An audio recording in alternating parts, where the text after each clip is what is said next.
ಕೊಲೆ ಪ್ರಕರಣದಲ್ಲಿ ನಟ ದರ್ಶನ್ ಅವರು ಈಗ ಪೊಲೀಸ್ ಕಸ್ಟಡಿಯಲ್ಲಿದ್ದಾರೆ. ಈ ಒಂದು ಘಟನೆ ಅಂದ್ರೆ ಕರ್ನಾಟಕಕ್ಕೆ ಒಂದು ಇಂಡಸ್ಟ್ರಿಗೆ ಒಂದು ಕಪ್ಪು ಚುಕ್ಕಿಯಾಗಿ ನಿಂತ್ಕೊಂಡಿದೆ. ಇದರಿಂದ ಸಾಕಷ್ಟು ವ್ಯತಿರಿಕ್ತ ಪರಿಣಾಮಗಳು ಆಗುವಂತ ಎಲ್ಲಾ ಸಾಧ್ಯತೆಗಳಿದೆ. ಸೊ ಇದೆಲ್ಲರ ಬಗ್ಗೆ ಮಾತಾಡೋಕೆ ನಮ್ಮ ಜೊತೆ ಹಿರಿಯ ನಿರ್ಮಾಪಕರಾದಂತ RS ಪ್ರೊಡಕ್ಷನ್ ಶ್ರೀನಿವಾಸ್ ಅವರು ಇದ್ದಾರೆ. ಬನ್ನಿ ಮಾತಾಡ್ಸೋಣ. ಸರ್ ನಮಸ್ತೆ. ನಮಸ್ಕಾರ ಸರ್. ಈ ಒಂದು ಘಟನೆ ಕಳೆದ ಒಂದು 2 ವಾರದಿಂದ ನೋಡ್ತಾ ಇದ್ದೀರಾ. ದರ್ಶನ್ ಅವರು ಒಂದು ಆರೋಪಿ ಸ್ಥಾನದಲ್ಲಿ ನಿಂತಿರುವಂಥದ್ದು. ಯಾಕಂದ್ರೆ ಒಬ್ಬ ಸ್ಟಾರ್ ನಟ ಅವ್ರು ನಂಬಿಕೊಂಡು ಇಂಡಸ್ಟ್ರಿ ಇರುತ್ತೆ, ಸಾಕಷ್ಟು ನಿರ್ಮಾಪಕರಿರ್ತಾರೆ.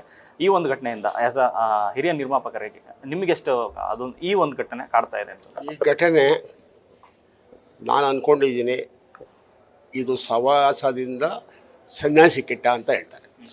ನಾನು ಕೇಳಿದ್ದೀನಿ, ನಾನು ನೋಡಿದ್ದೀನಿ. ಸವಾಸದಿಂದ ಸನ್ಯಾಸಿ ಕೆಟ್ಟಿರೋದು. ನಾನು ದರ್ಶನ್ ಜೊತೆಲಿ ಸುಮಾರು 15-20 ವರ್ಷ ಟ್ರಾವೆಲ್ ಮಾಡಿದ್ದೀನಿ. ಆ ಥರ ನನ್ನ ಹತ್ರ ಯಾವ ವಿಚಾರಕ್ಕೂ ಇದು ಮಾಡಿಲ್ಲ. ನಮ್ಗೆ ಹೋದ್ರೆ ಅಣ್ಣ ಬಣ್ಣ ಕುತ್ಕೊಳ್ಳೋಣ, ಏನೇನ ತೊಗೋತೀರ ನೀವು, ಏನು ಬೇಕಣ್ಣ, ಜ್ಯೂಸ್ ಬೇಕಾ, ಬೇರೆ ಏನಾದ್ರು ತರ್ಸೋಣ ಅಂತ ಎಷ್ಟೋ ಸತಿ ಅವ್ರ ತೋಟಕ್ಕೆ ಹೋಗಿದ್ದೀನಿ, ಅವ್ರ ಮನೆಗೆ ಹೋಗಿದ್ದೀನಿ. ಆ ವ್ಯಕ್ತಿಗೆ ಏನಾಯ್ತೋ ಗೊತ್ತಿಲ್ಲ. ಅಂಥ ವೀರೋ ಹಿಂಗಾಗಿರೋದು ನಮಗೆಲ್ಲ ತುಂಬ ತೊಂದರೆ ಸರ್. ತುಂಬ ನಾವು ಪ್ರೊಡ್ಯೂಸರು ಹೀರೋಗಳಿಗೆ ನೆನ್ಕೊಂಡಿರ್ತೀವಿ ಸಿನಿಮಾ ಮಾಡೋಕ್ಕೆ. ಇಂಥ ದೊಡ್ಡ ಮೆಗಾ ಸ್ಟಾರ್ಗಳೆಲ್ಲ ಹೋಗ್ಬಿಟ್ರೆ ನಾವು ಹೆಂಗೆ ಸಿನಿಮಾ ಮಾಡೋದು? ಎಷ್ಟು ಜನ ಕೆಲಸ ಮಾಡಬೇಕು, ಎಷ್ಟು ಜನ ಇದು ಮಾಡಬೇಕು? ದಯವಿಟ್ಟು ದರ್ಶನ್ ಅವರು ಅತಿ ಶೀಘ್ರದಲ್ಲೇ ಬರ್ತಾರೆ. ಬರಲಿ. ನಮಗೂ ಒಂದು ಕಾಲ್ ಸೀಟ್ ಇದೆ.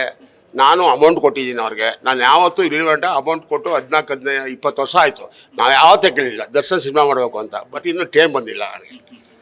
ಕಾರಣಾಂತರದಿಂದ ಬೇರೆ ಸಿನಿಮಾಗಳು ನಡೀತಾ ಇದೆ ಅದೇ ಥರ. ಬಟ್ಟು ದರ್ಶನ್ ಒಳ್ಳೆಯವರು. ಬಟ್ ಸವಾಸ ದೋಷ ಇದೆಯಲ್ಲ, ಅದು ಕೆಟ್ಟ ರೂಪಕ್ಕೆ ತಗೊಂಡೋಗಿದೆ. ಇದು ಆ ಸವಾಸ ದೋಷ ಬಿಟ್ಬಿಟ್ಟು ನೆಕ್ಸ್ಟು ಬಂದಮೇಲೆ ಅವ್ರು ಒಳ್ಳೆಯವ್ರಾಗ್ತಾರೆ. ಈ ಕರ್ನಾಟಕಕ್ಕೆ ಒಂದು ದೊಡ್ಡ ಕನ್ನಡಿಗರಿಗೆ ಹೇಳ್ತಾ ಇದ್ದೀನಿ. ನನ್ನ ಮನಸ್ಸಾಗಿರೋದು ಮನಸ್ಸಾಂತಿ ನಾನು ಹೇಳ್ತಾ ಇದ್ದೀನಿ. ಯಾಕೆಂದ್ರೆ ದರ್ಶನ್ ಒಬ್ಬ ಇದ್ರೆ, ದರ್ಶನ್ ಅನ್ನೋರು ಹೀರೋನವ್ರು ಇದ್ದರೆ ಸಾವಿರಾರು ಜನ ಊಟ ಮಾಡ್ತಾರೆ, ಸಾವಿರಾರು ಜನ ಥಿಯೇಟ್ರಿಗೆ ಕೆಲಸ ಸಿಗುತ್ತೆ, ಸ್ಕ್ರೀನ್ಗೆ ಸಿನಿಮಾ ಸಿಕ್ಕುತ್ತೆ. ಹಿಂಗಾಗಬಾರ್ದಾಗಿತ್ತು. ಏನು ಮಾಡೋಕ್ಕಾಗಲ್ಲ. ಆ ವಿಧಿಯಿಂದ ಹಿಂಗಾಗಿದೆ. ನಾನು ದರ್ಶನ್ ತುಂಬ ಅವ್ರು ಹೀರೋ ಆಗಿ ಮುಂಚೆಯಿಂದಾನೇ ಗೊತ್ತು. ಫಸ್ಟ್ ಸಿನಿಮಾ ಮಾಡಿದಾಗೆ, ಬೆಳೆಸ್ಟಿಕ್ ಮಾಡಿದಾಗೆ ನನಗೆ ಗೊತ್ತು. ನಮ್ಮವರೇ ಮಾಡಿದ್ದು, ನಮ್ಮ ರಾಮಮೂರ್ತಿ ಅಂತ ನನಗೆ ಗೊತ್ತು. ಆಮೇಲೆ ನಾವು ಮಾಡೋಣ ಬಂದಿದ್ದರು. ತಿರ್ಗಾ ನಮ್ಮ ಅಪ್ಪ ಸರ ಇದಾದ್ದು ಎಲ್ಲ ಇಂಡಸ್ಟ್ರಿ ಒಂಥರ ಕರ್ನಾಟಕ ಇಂಡಸ್ಟ್ರಿ. ನಾನು ಪ್ರೊಡ್ಯೂಸರಾಗಿ ಹೇಳ್ತೀನಿ ಸರ್, ಕರ್ನಾಟಕ ಇಂಡಸ್ಟ್ರಿ ಎಲ್ಲ ಮುಚ್ಚೋಯ್ತಾ ಇದೆ ಅನ್ನಿಸ್ತಾ ಇದೆ. ಯಾಕೆಂದರೆ ನಾನು ತೆಲುಗು ಡಿಸ್ಟ್ರಿಬ್ಯೂಟ್ರು, ಹಿಂದಿ ಡಿಸ್ಟ್ರಿಬ್ಯೂಟ್ರು, ತಮಿಳ್ ಡಿಸ್ಟ್ರಿಬ್ಯೂಟ್ರು. ನಾನೆಲ್ಲ ರಜನಿಕಾಂತ್ ಪಿಕ್ಚರ್ ರಿಲೀಸ್ ಮಾಡಿದ್ದೀನಿ, ಎಲ್ಲ ಪಿಕ್ಚರ್ ಮಾಡಿದ್ದೀನಿ, ಸಲ್ಮಾನ್ ಖಾನ್ ಪಿಕ್ಚರ್ ಮಾಡಿದ್ದೀನಿ, ಬಾಹುಬಲಿ ಮಾಡಿದ್ದೀನಿ, ಎಷ್ಟೆಂಥ ಸಿನಿಮಾ ರಿಲೀಸ್ ಮಾಡಿದ್ದೀನಿ. ಒಂದು 150-170 ಸಿನಿಮಾ ಮಾಡಿದ್ದೀನಿ. ನಮ್ಮ ಕನ್ನಡ ಇಂಡಸ್ಟ್ರಿ ಯಾಕೆ ಹಿಂಗಾಗ್ತಾ ಇದೆ ಅನ್ನೋದು ನನಗೆ ಕೊರತಿದೆ ಸರ್. ನನಗೇನು ಬೇರೆ ಕೆಲಸನೇ ಗೊತ್ತಿಲ್ಲ. ಈ ಸಿನಿಮಾ ಕೆಲಸಕ್ಕೆ ಬಂದು 30 ವರ್ಷ ಆಯಿತು. ಅದಕ್ಕೆ ಮುಂಚೆ ಒಂದು 10 ವರ್ಷ ನಾನು ಸಿಲ್ಕೋಲಿ 15 ವರ್ಷ ತುಂಬ ಬಿಸಿಯಾಗಿ ತುಂಬ ಅದು ಬೇರೆ ಬಿಸ್ನೆಸ್ ಮಾಡಿದೆ. ಗೇಟ್ ಎಕ್ಸ್ಪೋರ್ಟ್ ಮಾಡ್ತಾಯಿದ್ದೆ.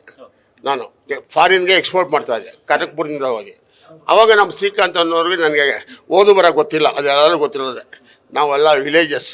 ಅದಕ್ಕೆ ಇಂಗ್ಲೀಷ್ ಬರಲಿ ಅಂತ ನಮ್ಮ ಶ್ರೀಕಾಂತ್ ಜೊತೆ ಸೇರಿಕೊಂಡ್ರು. ಈ ಇಂಗ್ಲೀಷ್ ಮಾಡಿಕೆ ಮಟ್ಟಿಗೆ ಅವಾಗಿಂದ ನನ್ನ ಹತ್ರ ಒಂದು 20-21 ವರ್ಷ ನನ್ನ ಹತ್ರ ಟ್ರಾವೆಲ್ ಮಾಡಿದ್ರು. ಆಮೇಲೆ ಬೆಳೀಲಿ ಇವರು ಇದು ಮಾಡಿಕೊಂಡು, ನೀವು ನಿಮ್ಮ ಜವಾಬ್ದಾರಿ ನೀವು ತಗೊಂಡು ನೀವು ಮಾಡಬೇಕು ಅಂತ ನಾವು ಮಗನ ಥರ ಫೀಲ್ ಮಾಡಿಕೊಂಡು ಕಳಿಸ್ಕೊಟ್ಟೆ ಮಾಡಿ ಅಂತ.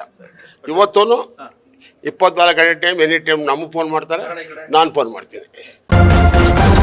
ನ್ಯೂಸ್ ಫಸ್ಟ್ ನಿರ್ಭೀತಿಯಿಂದ ನಿಮ್ಮ ಪರವಾಗಿ.